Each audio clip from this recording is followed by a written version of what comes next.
Then there is this. The FAA is ending its emergency order mandating flight reductions at 40 airports across the country. It is set to expire this morning. The cuts began earlier this month during the government shutdown due to safety concerns over staffing shortages.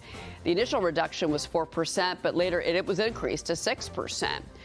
Right now, as of this morning, we've just got over 400 delays. Right now, we've got about 30 flights canceled, almost 30 flights, as you can see on your screen there. Remember, delays and cancellations increased due to higher sick calls from air traffic controllers. Well, I asked Transportation Secretary Sean Duffy how he plans to address this issue when I sat down with him last night at Newark International Airport. Watch. Are there going to be consequences for those that weren't just calling out sick after the shutdown began, but even before leading into it? Have you thought about that? Well, yeah, I think we have, some controllers that don't love their jobs. They have a stressful job. They have a hard job. They have a really important job. You never see them. You don't even know who they are, but you have your life in their hands as they control our airspace, and they do a fantastic job. I think we have to look at some of the ones who don't want to be there or keep calling in sick that put pressure on their fellow controllers. But I love what Donald Trump said. Let's give the ones who didn't miss any days, no unscheduled days were missed, let's give them a $10,000 bonus. So we're looking at that right now. But it's the carrot or the stick. We're going to give carrots to those who actually showed up, did their job, and were true patriots. We should reward them.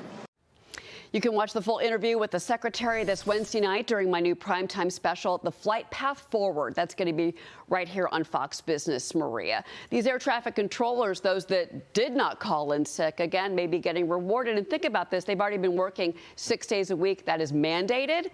And it takes 1 to 3 years to get these controllers trained and certified to actually go to work. So it is a very large problem, and the secretary is ready to handle that.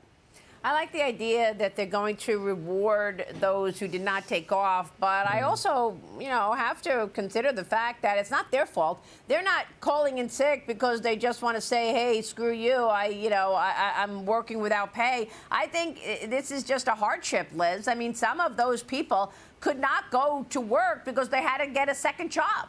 Yeah. They needed to drive an Uber. They needed to do Uber Eats. They needed to do something else because literally they were living paycheck to paycheck and missed their pay for an entire month.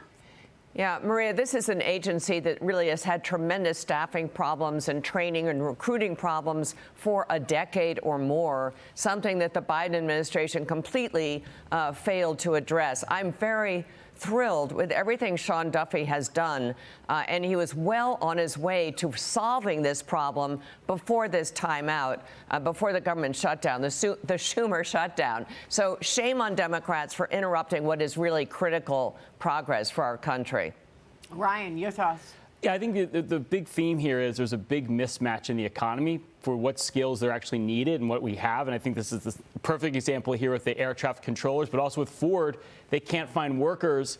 So, we're hearing a lot about this employment market ready to fall off a cliff, and I keep preaching that's not the case. I think we do have a genuine labor shortage in this country. I think it's going to get worse. So I think, we really got to look at getting the right skills to our labor force to fill the right jobs. And I think that's a big problem that needs to be addressed. Yeah, which is why President Trump has been addressing it and encouraging trade schools. He's been saying now for months that we need many, many more electricians, more plumbers, etc.